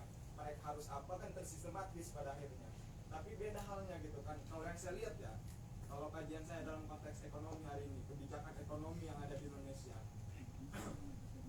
prinsipnya Pancasila tapi kegiatannya lebih liberal ya Bang ya. Benar nggak? Kapitalis. Iya liberal, tapi kapitalis juga gitu. Karena kapitalis itu ya berkaitan dengan ekonomi itu sudah tidak bisa dipisahkan gitu. Karena semua ekonomi yang ada di Indonesia yang ada di dunia itu kapitalis, berbicara profit dan untung rugi gitu. Tapi yang saya lebih lihat gitu kan liberal gitu ekonomi kita itu sebetulnya. Karena mengapa gitu kan, cara pandang apa namanya antara pihak swasta dengan negara itu apa ya, berkolerasi gitu Bang. Oke, punten Kang Kadir, karena waktunya terbatas, boleh langsung ke inti dari pertanyaannya aja. Oh langsung aja Bang ya. Silakan. Nah mungkin pertanyaan saya lebih merucut kepada apa ya, peningkatan ekonomi yang ada di Kabupaten Lebak gitu, berkaitan dengan apa, disinkronkan dengan apa yang menjadi kebijakan ekonomi yang ada di Kabupaten Lebak. Nah menurut para pemateri gimana baiknya gitu tuh, karena apa namanya daerah kita adalah daerah yang berpotensi alam gitu tuh, tapi di samping itu gitu tidak ada arah kebijakan yang mengarah pada kepemanfaatan sumber daya alam itu Bang. Mungkin itu Bang. Oke. Siap, terima kasih Bung Kadir. Ya, mungkin tadi menyinggung juga soal Cina, karena ternyata di tahun 70-an 80-an Cina berubah arah ideologi tentang pengurusan ekonominya. Jadi hanya sosialisme di bidang politik saja, tetapi ekonominya sudah bergeser kepada kapitalisme. Itu tadi yang membahas soal China. Nah, ini sudah ada 3 penanya. Nanti setelah ini kita akan gulirkan lagi 3 penanya lagi di sesi kedua. Namun untuk yang pertama dari Jailani, dari pengamatan pribadinya pada saat dia berjalan-jalan ke Lebak Selatan, ia banyak melihat pertambangan milik pribadi ya, atau mungkin peti kali ya, penambangan emas tanpa izin di wilayah Lebak Selatan. Nah, yang ingin ditanyakan soal sejauh apa pemerintah mengingatkan para penambang emas ilegal tadi itu, atau ilegal yang dimiliki oleh rakyat, mungkin itu ya. Oke. Mungkin bisa dari pangkat dulu mungkin lah.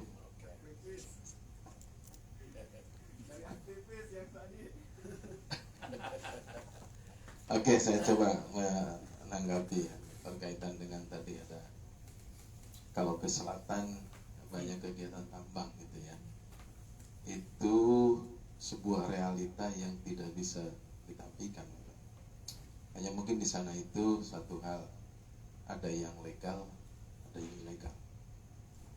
Ketika itu yang ilegal, baik itu peti, penambangan emas tanpa izin yang dalam kawasan hutan, ataupun kegiatan lain penambangan, misalnya batu bara yang ada di daerah Cihara Cibobos, itu selalu dilakukan penertiban. Ketika saya masih aktif di pemerintah, dalam hal ini sebagai pegawai perhutani, saya berulang-ulang melakukan operasi bersama Polda Banten. Ya, jadi memang ketika saya dapati satu orang, karena yang lainnya kabur biasa kalau begitu ya, ternyata yang ditangkap itu dia hanya seorang cangok, dia yang membawa batu bara karena motor nagis butut gitu, nyawa bentuknya gitu loh, motor yang bodong nih kan, hanya seperti itu. Tetapi insya Allah bahwa itu tidak dilakukan pembiaran, itu selalu dilakukan penertiban oleh aparat negara. Itu saya, cuma kok hasilnya belum maksimal ya, karena ya mohon maaf, ketika urusan perut dan di bawah perut ini orang kan ngototan gitu ya, iya kan. Jadi saya jalan, saya resiko mati gitu ya, tertangkap. Kalau nggak jalan pun nanti saya mati juga katanya, karena saya nggak makan gitu lah. Apalagi kalau kebiasaannya juga tadi itu ya, apa tadi dom itu dolbot gitu ya, kurang lebih seperti itu. Hanya satu hal yang ingin saya sampaikan, bahwa kalau terkait dengan geosite yang ada di Bayah, yang ada di tanah milik misalnya Pak Jumat, kemudian ada di tanah perusahaan di PT Semindo. Itu kami dari Geopark, dari Badan Pengelola sudah membuat perjanjian agar tidak dilakukan eksplorasi apalagi eksploitasi. Tetapi status kepemilikannya tidak berubah. Karena itu menjadi warisan geologi, keberadaannya kita pertahankan. Kalau yang perlu insentif, nanti Geopark akan memberikan insentif dalam rangka pengembangannya. Jadi kalau misal langkahnya seperti apa, itu langkahnya.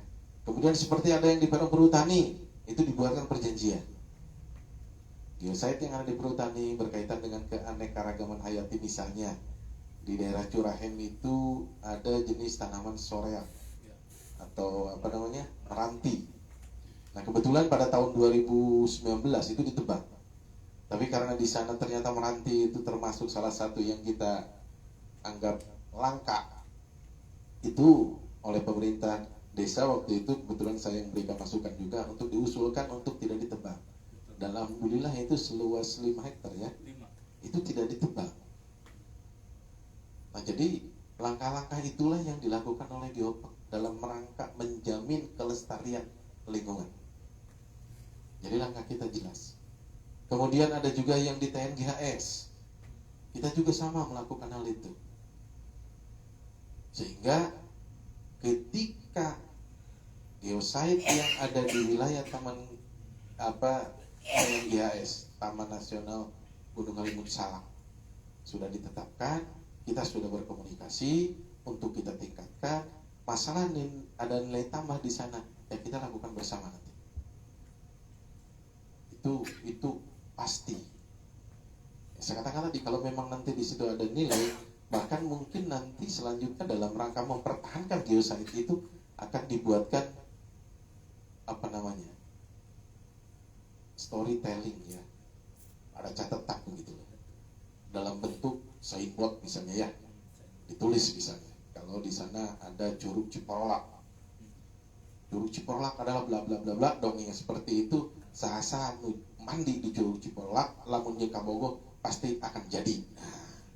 Jadi orang tertarik yang pacaran untuk datang ke Curug Ciporolak. Lamun aya kolot-kolot, kadinya bahwa Curug Ciporolak bisa membuat Anda 10 tahun lebih muda. Dibuat signboardnya di situ kan, dengan storytelling seperti apa. Nah gitu. Kan kalau di Cina itu ada ya, taman apa namanya, yang nyantelkan gembok gitu ya, kuncinya dibuang kan. Nah dibuat seperti itu. Nah itulah dalam rangka mempertahankan kelestarian dengan bagaimana meningkatkan nilai pada geosite itu. Nah kemudian tadi ada beberapa nanti hak masyarakat itu seperti apa sih ketika dia memiliki kawasan atau yang ditetapkan sebagai geosite misalnya. Ada kita langkah-langkahnya jelas gitu.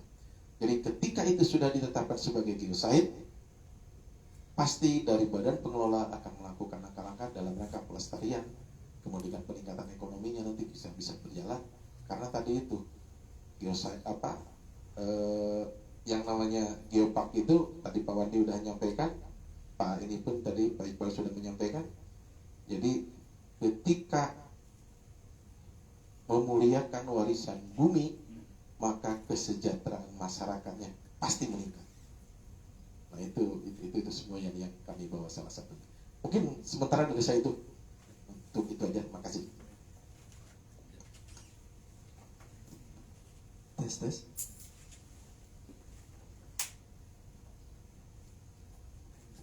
Nah, mungkin selanjutnya dari Kang Iqbal mau komentari soal tadi ada pertanyaan mengenai banyaknya tambang ilegal di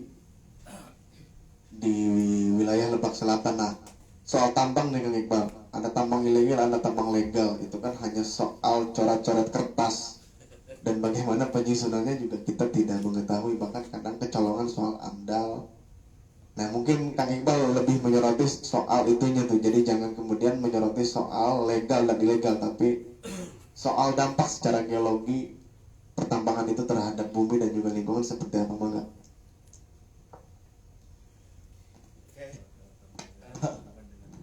Soal nanti mengganggu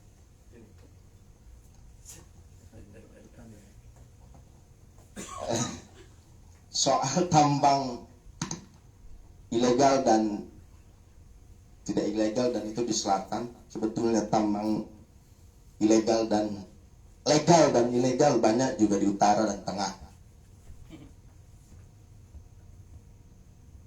Kedua hal itu, baik tambang yang legal dan ilegal, ada kesamaan. Apa kesamaannya?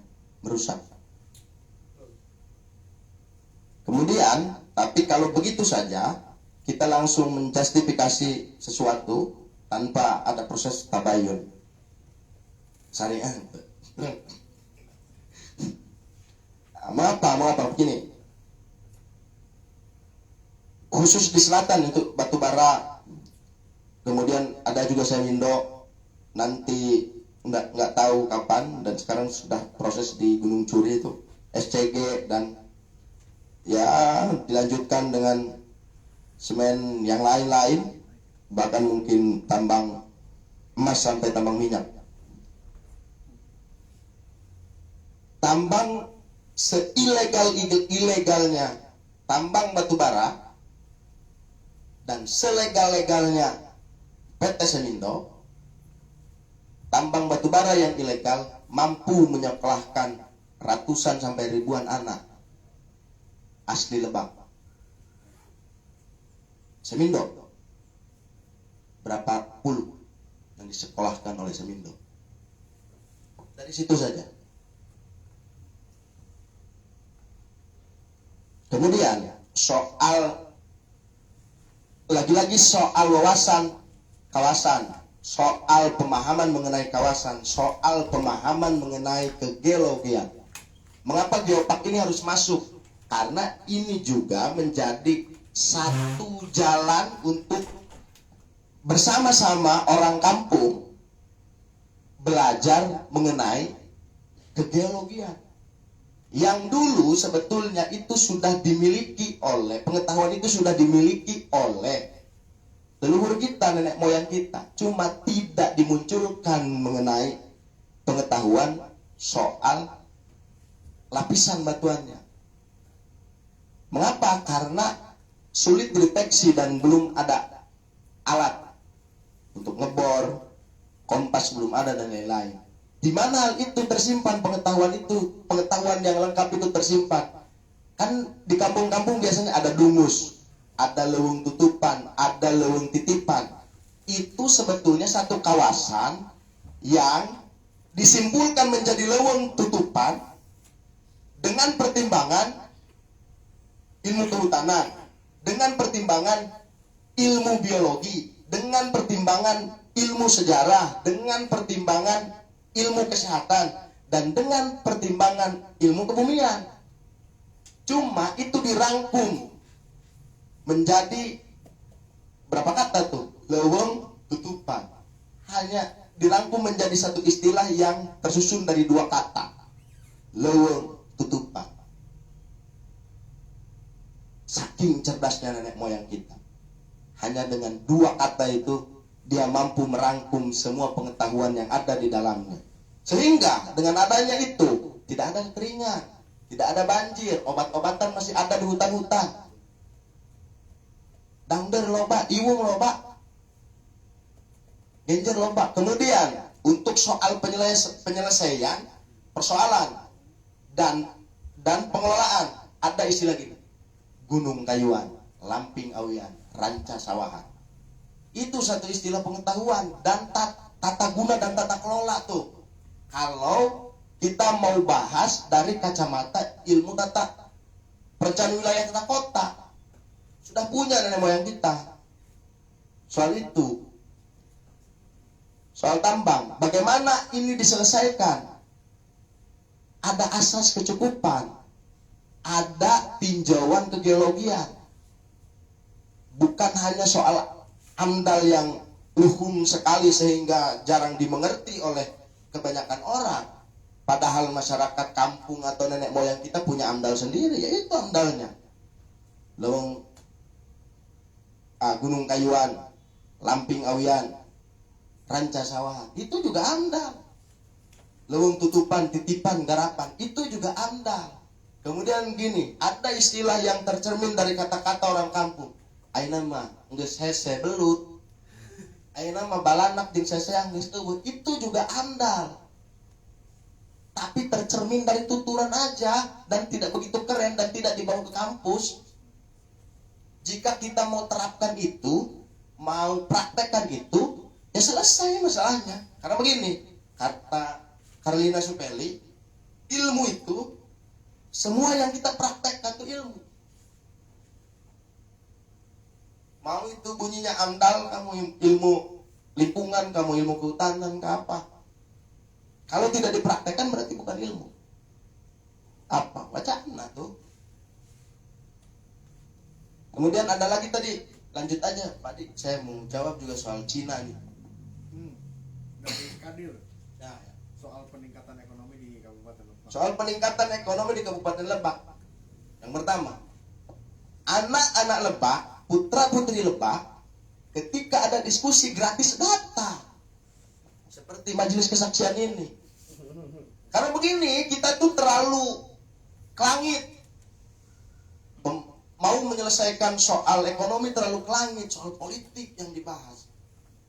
Kalian tahu nggak bahwa Cina itu sebelum bergeser politik ekonominya dan sosialnya, anak-anaknya belajar dulu. Ketika ada diskusi datang, yang bayar aja datang, apalagi yang gratis. Kita di sini harus pakai undangan. Gimana? Mau menyelesaikan persoalan, kita aja nggak menyelesaikan persoalan di dalam diri kita sendiri. Itu persoalannya. Dan begini, tidak nurut karena Nabi Muhammad. Utlubul ilma walau bisin. Saya tidak masuk pada soal hadis sahih atau hadis apalah itu. Tapi hadis itu menjangkau masa depan. Kemudian secara politik juga kita tidak tegas, jelas ya. Bencong orang Indonesia mah. Rek komunis kuduna, rek Islam, rek Pancasila. Kan terjelas Pancasila lain. Kan dibina baik, berarti kan terjelas Pancasila. Nah, soalnya ada pembina. Komunis ente, malah sesat anti Tuhan. Salah itu, keliru juga. Terpengaruh itu sama media yang begitu tuh. Kemudian kapitalis ente.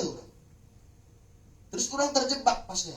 Wah, eta mah Aquana bermerek pabrikan kapitalis tuh. Ini baju ente naon? HP naon? Kasih, Bung.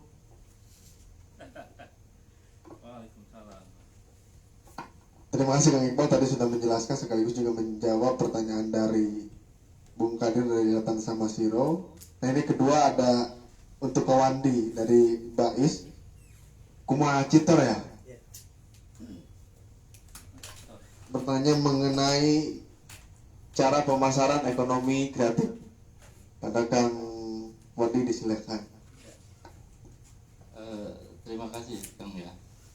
Saya sedikit menyinggung dari pertanyaan pertama tadi ya, karena illegal mining itu salah satunya ya di kecamatan saya ya, di Ciharang. Jadi saya lahir di Panjauman, dulu kecamatannya Penggarangan ya. Salah satu yang jujur secara pribadi mengganggu mengganggu mata, mengganggu hidung, telinga gitu, itu adalah illegal mining itu gitu. Tangkap Bapak Wandi itu punya lahan berapa hektar, kemudian dijual jadi bahan baku kaolin, kemudian dibeli oleh Herdin Saragi. Kemudian dia ketemu di Jakarta ketika saya kuliah di UNJ dulu. Kemudian dia bercerita bahwa dia punya lahan di sana dan salah satunya yang diurus oleh orang tua itu, dan di situ banyak batu bara di dalamnya gitu ya. Ada 14 hektar ketika itu, kemudian setelah diverifikasi ulang hanya 9 sampai 10 hektar. Di dalamnya adalah batu bara salah satunya, dan jujur secara pribadi saya paling tidak suka gitu main di situ ya gitu, karena memang tadi itu secara urusan ramah lingkungan sangat tidak ramah gitu. Kemudian yang paling banyak itu pemain ilegal. Cingagoler itu warganya saya bercerita di beberapa slide saya, kalau yang terkait dengan Ki Agoler Hani, itu bercerita tentang salah satu potensi yang kami miliki adalah batu bara. Di luar konteks kelapa puang, di luar lobster, di luar madu, di luar kearifan lokal dan lain-lain. Itu adalah batu bara. Nah, kenapa saya nggak terlalu tertarik main di situ gitu? Karena memang tadi itu lebih banyak urusan yang negatif dibanding positifnya gitu. Itu versi saya. Mungkin versi yang lain tidak, karena saya merasa kenapa mungkin bagi para pengusaha itu jauh lebih menguntungkan dibanding dengan kerugiannya menurut versi mereka. Tapi ternyata faktanya tidak sebenarnya gitu. Contoh misalkan beberapa minggu yang lalu di salah satu media online itu bercerita tentang betapa orang Cimandiri Laut itu separuh ke Cihara, separuh ke Panggarangan, itu terdampak oleh galian pasir di atasnya. Jadi memang dibuangnya itu, limbahnya itu Kak, itu dibuang ke kali. Tidak jauh dari situ, hanya 1-2 kilo itu langsung ke laut. Dan saya pernah diminta komentar di Trans 7 dulu, di Indonesiaku, bisa dilihat di YouTube, di Google. Saya salah satu komentar yang mengkritisi ketika tukang lobster terganggu oleh illegal mining, salah satunya ya tambang pasir itu gitu. Kan illegal mining itu, tambang itu kan yang ilegal itu banyak kan. Tadi mungkin ada emas, ada batu bara, ada pasir itu banyak juga, ada kuarsa, ada hal-hal yang secara mineral itu kan sangat banyak sebenarnya kan gitu. Kemudian yang berikutnya, tentu tadi kita bersepakat seperti yang mahasiswa Latansa tadi sampaikan, bahwa kita itu sudah digarisbawahi di awal bahwa kekayaan kita sangat luar biasa. Tapi kenapa, mungkin nyambung dengan pertanyaan yang tadi teman-teman dari Citorek, apakah semangat ini hanya misalkan main kulit gitu, tidak main hati, atau seperti apa? Karena yang kalau memang misalkan sebuah lembaga hanya mainnya sampai SPJ, selesai itu persoalan, nggak bakal sustain, nggak bakal berlanjut, gitu ya. Jadi kita memang harus tadi itu dibangun dari hati, kemudian ya memang disentuh dengan sentuhan yang sangat jujur, fair. Ya, fair itu ya antara apa yang diucapkan oleh mulut kita, kemudian yang ada dalam hati, dan perilaku itu saluyu. Kalau orang bilang integrated, maka orang baik itu dibilang orang yang berintegritas. Karena memang satu kesatuan, mulut, hati, perilaku nyatu gitu. Orang munafik itu kan mulut dan hati dan perilaku kadang beda kan. Makanya orang disebut berintegritas itu kan di situ. Nah, mudah-mudahan di majelis kesaksian ini kita menghadirkan nanti ke depan kader-kadernya merupakan kader-kader yang punya nilai integritas tinggi gitu. Ya, itu tepuk tangan dong buat kalian. Nah, fokus di pemasaran teman-teman. Jadi kalau saya nih secara pribadi harus pesan Madu Cianggoler itu inden.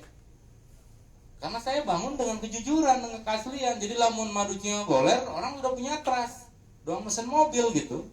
Jadi orang ngantri gitu yang Madu Cianggoler. Jumlahnya memang sedikit karena memang kita terbatas urusan sumber pakan. Hanya misalnya kelapa yang ada di sekitar Cianggoler, sumber pakannya kan memang kita nektar kelapa. Nah, terkait dengan labu tadi, yuk bantu anak-anak milenial juga. Insya Allah saya Senin, Selasa, Rabu itu di Citorek nanti. Saya salah satunya adalah ingin mengupas tentang slide yang saya tadi tampilkan. Bagaimana kita misalkan sadar akan potensi sekitar, kita pun tentu sebagai anak-anak muda juga menyentuh. Manfaatkan tuh Facebook untuk bercerita, manfaatkan tuh IG untuk bercerita, CR, ya kan? Saya dikenal oleh orang justru dikenal karena memang sangat iseng di Facebook itu. Jadi saya jadikan Facebook sebagai tempat CR tadi, sebagai tempat promosi. Termasuk juga saya menyentuhkan kopi Mitoha di Hareup Imah, kopi telaku, ya kan? Sama daripada dulunya kan dipakai tempat dolpon juga kopi. Di depan mertua itu tidak laku Kang Kap. Saya kemarin bikin pewangi kopi dari pewangi mobil yang buat di mobil itu dari kopi. Kopinya dari mana? Itu kopi yang ada di depan lima mertua. Ya saya minta mak, nek, gitu sok nenekkeun nek, wayahna eta kopi engke mah ulah dikebaturkeun. Rek dibawa, saya bawa ke rumah. Di salah satu dokumen juga saya tampilkan di situ. Saya ajak anak untuk belajar sablon dong kopi Bali gitu, ya kan? anak nyablon sorangan, abreknya saya datang ke tempat sablon di mana di BTN Depag. Saya setting sendiri kan, saya belajar Corel, desain grafis gitu, sedikit-sedikit bisa. Kemudian saya cari inspirasi dari tempat lain di Google, di YouTube. Oh, ternyata kopi yang harganya murah, sekecil bae leutik bisa jadi 15.000, padahal hanya berapa gram. Lamun eta dijual langsung 1 kilo, nah tuh murah. Gitu kan, karena saya sering jadi mentor juga di sentra kewirausahaan pemuda di provinsi, di Dispora. Saya sering jadi narasumber di beberapa dinas juga di provinsi maupun kabupaten. Akhirnya saya punya jejaring itu. Saya paksa nih, kalau saya bawa sekarang, saya pasti akan paksa Kangkap untuk beli. Ya kan, karena kahiji dulur, kedua misalkan Kangkap wayana support komunitas gitu om. Jadi kalau tadi hanya diceritakan saja, besok-besok bawa yang iya nana ngarana bolen, ya kan, produknya itu bolen kan ya. Saya juga pernah ngicip, tapi kenapa leungit? Karena tadi eta dibantu oge ku anak-anak muda. Kalau bisa besok-besok dinatas, nah asupkeun bolen, panggilnya pejabat Pak, beli Pak, gitu. Jadi bantu dulu, siar dulu lah gitu. Jadi kita jadi juga marketing untuk produk-produk dari kampung. Insya Allah kalau itu kita lakukan, itu akan makin